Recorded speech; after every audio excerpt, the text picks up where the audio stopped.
Yo, what's going on, everybody? It is Straight Out of Boston here, and today I'm back for episode number 7 of my Tampa Bay Rays Let's Play series here on Out of the Park Baseball 18. So today we're back with the 2018-19 offseason. We have just wrapped up season number 2, finishing 73-89, which I believe is the exact same record we had the previous year, and yes, it is. And in fact, our run differential even got 6 runs worse, so it was definitely a disappointing season for the Tampa Bay Rays. Not really. I wanted to play closer to 500 baseball, maybe even make a run at that second wild card, but that definitely would have been a long shot. But I thought we had, a better MLB roster than we ended up having, and we did make a couple in-season trades. We picked up some more pieces like Martin Perez, Andy Ibanez, guys who I think are going to help the team more moving forward. And I think, for the most part, we still do have the core of our future contending team, but at the same time, definitely the roster still needs some improvement. We've got some holes like third base. I think Matt Duffy, we've kind of seen what he is now, and he's definitely a player we could look to upgrade, or that's a spot we could look to upgrade. And in the rotation, I think for the most part, we've got our 5 guys moving forward: Snell, Perez, Eovaldi, DeLeon, and Honeywell. I want to see DeLeon and Honeywell both in another season, even though they both didn't have great first full seasons for us. I think they both, I guess DeLeon only had pitched sparingly before us, and Honeywell made his debut. But other than that, Archer is really on the decline. He is a guy that we could look to move. His contract for his production is not very good. But the fact that we do have a few pretty good starters, and even you could consider excess starters, because we do kind of have 6 good major league starters, the possibility of trading one, I think, could help us upgrade this roster. I think if we wanted to choose one, especially one of these guys who might be more highly valued than a Chris Archer, if we wanted to move one to get another good bat in our lineup, that could really help round out our roster a little bit. So we have a few different kind of avenues to possibly upgrading. We're not, we're never really going to have much in the way of money to spend on free agents, but we'll see what we can do there. So let's take a look at our inbox and see if we got, all right, personnel leaving, bench coach, and hitting coach. So we're going to start upgrading our coaching staff a little bit more now, as the Dodgers beat the Yankees in 6 games in the World Series. Figured I would point that out. But let's go to sign team staff. So we need a bench coach and a hitting coach. Let's look at the coach ratings. I'm a little bit more concerned with getting a good hitting coach, although there aren't really any good ones available. Some decent ones, though. Let's go with a guy. I guess I'd rather go power or patience. We do have a lot of good power hitters in our lineup, so maybe we'll go with power. And I want to go with the guy who is younger or has less years of experience, because that usually means we'll have more room to grow. So, all right, let's go with Ted Bensinger.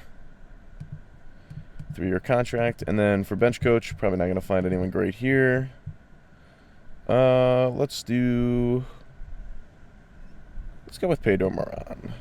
Controlling but sabermetric. That's what I like to see. It doesn't want to work in a foreign language. Never mind. How about... I don't love these guys. Their management styles. Maybe we could get a manager to be our bench coach. Probably not Mattingly, but maybe Oliver Attridge. Would you want to be our bench coach? All right, and let's take a look at salary arbitration. So we've got Eovaldi, who is a pending free agent. Now, he got hurt middle of the year, came back, pitched pretty well. All in all, made 15 starts and, pitched really well in those 15 starts. And he's looking for $10 million. So that's a guy we would like to get back. Like I said, that's really the only way we're able to... I mean, if we let Eovaldi go, we have to keep Archer and move him back into the rotation, else we're not going to have 5 starters unless we went out and signed somebody or got somebody in a trade or something. But, being able to get Eovaldi back would be huge for us. I think, honestly, at this point, I'd rather have Eovaldi than Chris Archer, as weird as that sounds. If I could only choose one of those guys to pay, 8, 9, 10 million next year, I think I would choose Eovaldi. I mean, Archer just hasn't been good for us, and his ratings have declined, and I think that he could get back. I mean, the thing about this year's game is I have seen the ratings fluctuate a lot more than in previous year's games. So Archer, his stock might be down now, but it would not surprise me one bit if he came back next year and had a good season. So that's the thing about that. I mean, but if you look at Eovaldi, I'm not really sure we're going to get the proper value for Eovaldi. What I'm trying to say is we're not going to get anything for him if we let him go in free agency. But Archer, I doubt we're going to get much for him, though. So pretty much the only guys offered up to us for Archer are other guys on, kind of mid-level contracts, not making a lot of money, but for us, it's something we would have to consider. And, I mean, even a guy like Starlin Marte, I think he just makes too much for us. I don't really like his skill set, per se. Cole Calhoun, kind of coming off a down year. So, yeah, it's not really the time to make that move. So I think we got to hold on to him and hope that he bounces back and builds his value back up. And if not, then his contract isn't too bad. The question is, do we want to pay both of those guys? In terms of peeling more money off the payroll, there aren't really many other options. I mean, we're not going to move Kiermaier. I don't think we're going to move Perez. Although if we did move Perez, I mean, that would be interesting because he does make a little bit of money. His contract's not super team friendly because it's only 2 years left. And, we got him for relatively cheap. He had a really good second half with us. And if you look at him on the trade market, he actually could get us possibly an impact bat. So he's one guy we could look at to move, although it would kind of be, I guess, a little bit, I don't know what the word to describe it would be, but, moving him after we just acquired him, like, literally 3 months ago might not be the ideal thing to do. But so the offers this time are not as good as when I did it before the offseason started. I did explore some trades before the offseason started, and the offers were much better, but still some good players offered up to us. Malik Smith, he's turned into a decent player for Pittsburgh now. Kevin Newman, nice middle infield prospect for them. And they're offering up guys like Mike Soroka and Vlad Guerrero Jr. as well. So that's a team that definitely seems to be interested. Rougned Odor is offered to us. This was more the kind of player, of course, I wouldn't trade him back to Texas. That wouldn't make any sense, so I'm not even going to entertain that. Osuna would be nice because, well, I guess he only has 2 more years of team control left, but he's a really good reliever. Anthony Rendon. So, decent offers. Jackie Bradley Jr., Jose Abreu, who had a really good year last year, but I wouldn't trade for another corner infield bat, especially one that makes that much money. But if we traded one of our young controllable starters, like a Jose De Leon, I think the packages or the offers to us would be a lot better. I think teams are going to value how young De Leon is and how cheap he would be. Although, even these offers really not that good. So, all right, we're not really getting great offers for our starting pitching like I thought we would. So we might have to kind of audible here and maybe just sort of play it as is right now, maybe not look to make any moves and sort of just wait till free agency, see how things look then, and kind of evaluate where we want to go from there. Travis really struggled with us. Do we want to bring him back at $2.2 million, or should we look to move him? I think if we could move Ibanez to third base full time and put Travis at second, and then maybe have Hanson and Urena as the shortstops. I'd like Hanson to play over Urena, but Urena is still getting that playing time. And, I'm not giving up on Urena yet, so I think if we had those 4 infielders, that'd be good. That would mean probably trading Matt Duffy, but I'm fine bringing Travis back at 2.2. That's not too much. I think he could have a bounce back year. He's not in the mood to negotiate, though. Okay.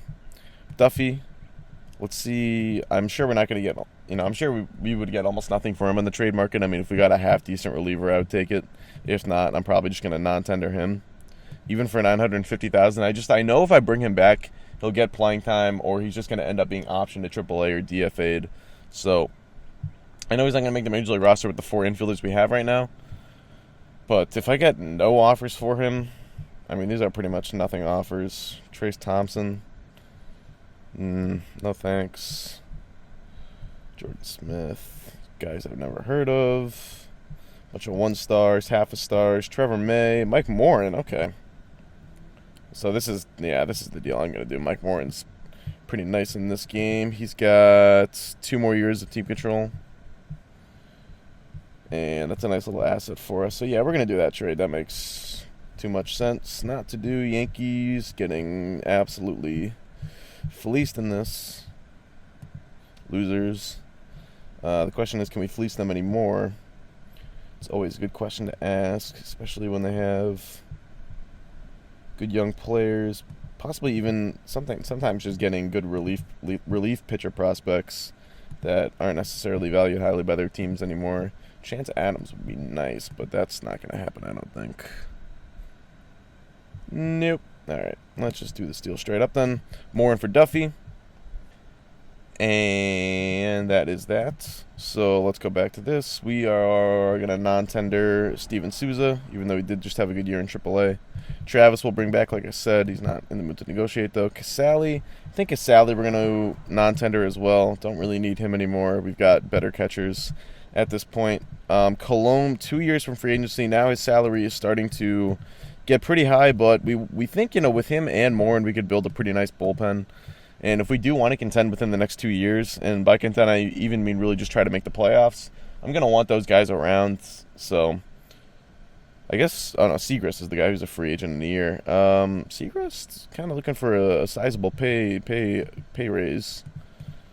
We'll see about that. Rivero, obviously we want back. And I think our bullpen's going to start to look pretty nice here. Rivero, Morin, Colomb, that's 3 pretty good relievers. 3 guys that when I put in the game, I'm going to feel pretty good about protecting a lead or keeping the game close. So Farquhar coming off of a good year as well, only looking for 1.2. That's pretty much a no-brainer. The thing is, if we get rid of Seagrass, I guess we'll have Cedeno, but Cedeno, I think Seagrass or Cedeno. Cedeno's the guy we got a non-tender. So we'll bring Seagrass back then. Boxberger, I kind of feel like if we just let Boxberger walk to the open market, we could probably get him back for cheaper. Quite often, the interest in him is pretty low in this game. So we're just going to non-tender him. We are going to bring back Seagrass because I do want the lefty.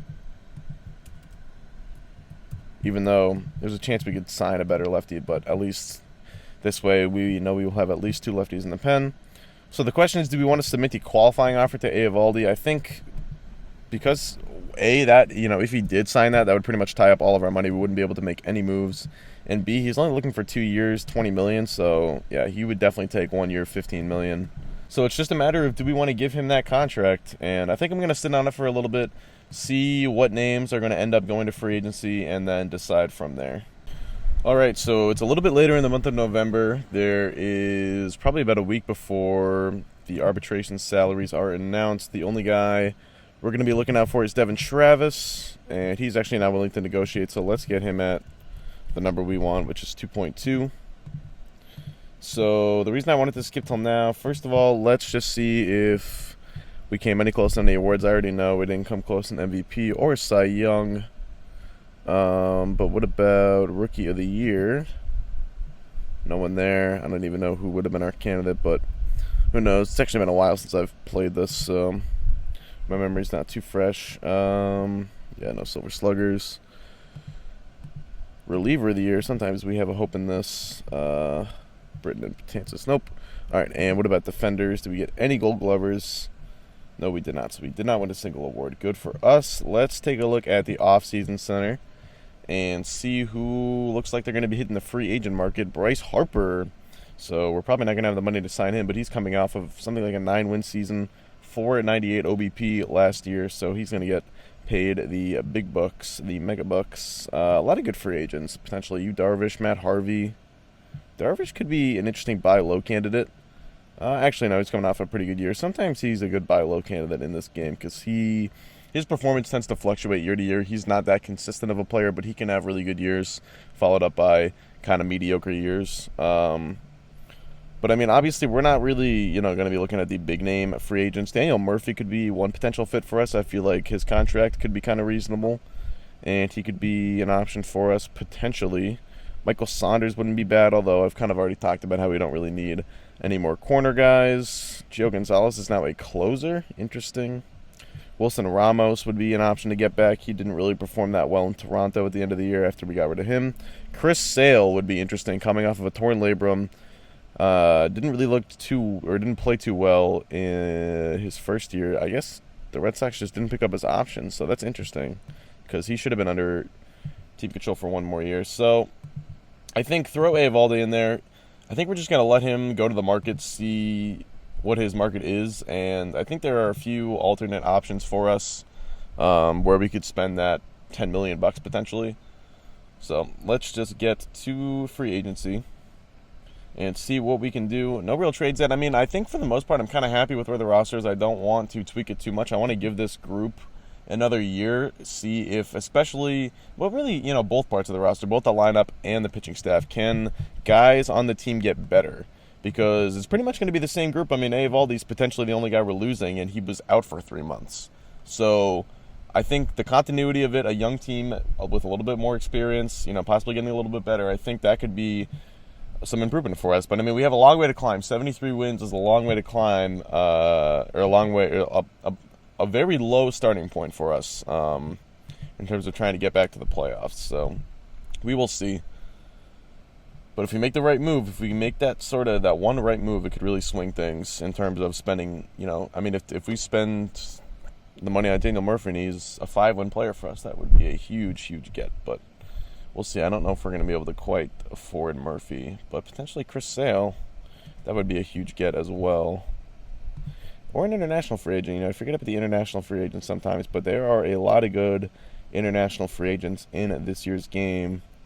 Doesn't really appear to be the case in this year's class, though. And I don't really think we've had many big international free agents in this save. So maybe it's because they patched that a little bit. The save that I've been playing in my free time, I have been getting a lot of international free agents, but that was before version, I think this save started on version like 1.2 or something, and I think that, or maybe it was even version 1.1, and the one I had was probably even a beta save, now that I think about it. But alright, so here we go. Free agents, and you can see the demands actually not really outrageous from a lot of these guys. Harper only looking for $30 million. That's pretty surprising. So that means, yeah, we definitely could afford, I mean, we have right about $17 million. I don't know if I want to spend all of that on one player, but money for free agents is actually $27 million. Am I reading that correctly? That's crazy. Alright, so we've got some money to spend here. And we'll see where Eovaldi falls on all of this, but just looking at it at first glance, I mean, we're definitely going to have some options. Now, we obviously have to be careful. I mean, we have guys who are going to be making more money in the coming years on our rosters, so, it's not necessarily like we can just sign a guy for $10 million for the next 3 years, and we're going to be able to afford him all those 3 years, so we got to be careful with that. And really, we just have to make sure we sign the right player. I think the guy who's going to perform on that contract. And I think Chris Sale would have to be. I mean, he's still a really good pitcher. And he's only looking for like $12 million. Even if it's for 6 years, I think that would be a really good get. He has a high opinion of himself. But this is just a classic situation where you can take advantage of an injury. A guy whose stock is low, come in and get him at the right price. Let's try $13 million. For 4 years with 2 team options. That would give us a lot of leverage. Even 5 years, actually. I want to go 5 years because this is the type of player I'm going to want to have moving forward. Even as he ages into his mid-30s, the thing I've noticed about this year's game is players like Sale, who are elite players, age a lot better than they have in the past. So you can feel pretty confident about a guy like Sale pitching into his mid-30s, maybe not being the dominant starting pitcher that he is now, but being still a very serviceable player, someone you'd want to have on your roster, especially at $13 million. And this is, of course, assuming he bounces back from the torn shoulder. It's kind of a risk in that sense, but it's a high-risk, high-reward deal, and that's the type of move I want to make. So that is what we are going to do. I think he is a compensation.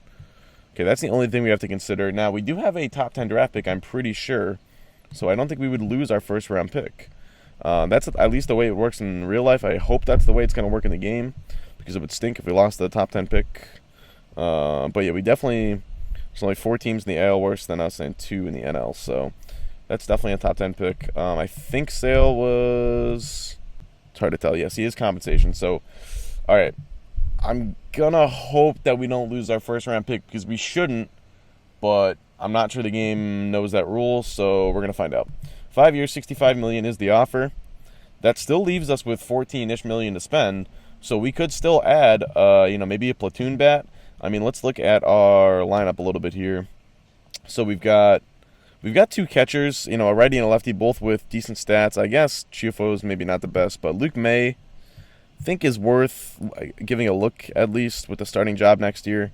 But Ramos would be a potential interesting get back, although May does bat right-handed, so those wouldn't be the best fits next to each other. But you look around the rest of the diamond, I think the infield is set, as we discussed. Outfield, we've got Kiermaier, the corner guys, and plenty of, potential bats for this DH spot. So it's really about upgrading the infield and maybe the catcher spot, or maybe the bullpen, perhaps, is where we could spend the rest of that cash. And maybe looking at a guy in a one-year deal for this money, just so that we don't have to worry about having future funds tied up in guys that we're not going to want on the roster. But we will see. So I definitely see some cheap relievers that would be worth going after. Guys like Jeurys Familia, AJ Ramos. I also see a guy like Jose Bautista, who's only looking for $6.5 million. And he's still a pretty productive bat. The thing is, we wouldn't really have a spot for him.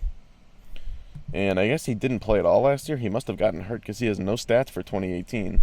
So that's interesting. That's a little bit of a... And he doesn't really play defense anymore. So I think that's a stay away. We don't really need Joey Bats. We did score almost 740 runs last year. So I really do think it's going to be about improving the pitching for us. But definitely some guys we could get in the bullpen. Ramos looking for 14.5. That's way too much. I would be surprised if he got that much, to be honest. Gene Segura could be a potential upgrade in the infield, but I don't really like that he doesn't walk. He's coming off of a 2-win season, and before that he was pretty garbage. So I think I like our infielders better than getting Segura at $9.5, $10 million. I think I'm just going to invest this money in the bullpen, to be honest.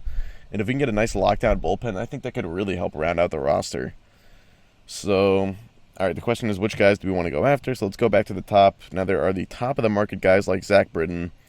Britton, in this game, I don't really love paying relievers, especially when you're the Tampa Bay Rays. I don't think you should really ever be paying a reliever $12 million. But Britton, if you are going to pay a guy that, in this game, it's got to be Britton, because he is just the most consistently dominant reliever in this game that I've seen. Even more so than Andrew Miller. Miller just tends to get hurt more, and sometimes he declines as he ages just because of the fact that he gets hurt a lot.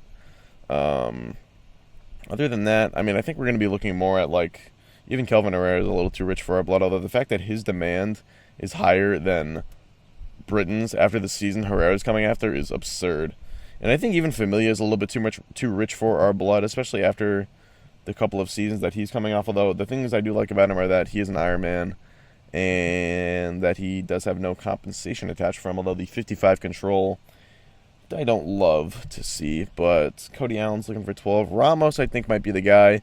Doesn't have very good control, but other than that, a very good pitcher. Carter Capps also would be an option. Hasn't really looked too good since coming back from Tommy John, but I do like his ratings.